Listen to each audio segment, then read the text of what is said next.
Welcome to AA Cuber. Today I am going to be showing you two cases on the 2x2 Rubik's Cube.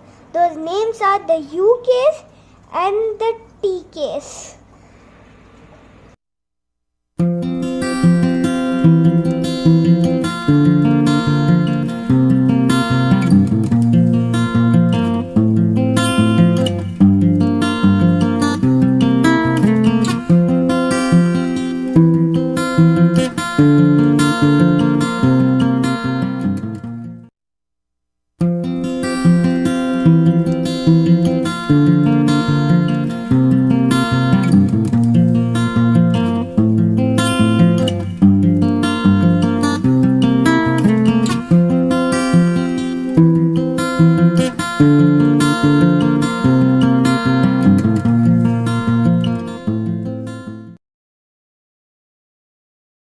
And those are all the cases for this video, and I'll show you some more cases in my next video. Bye.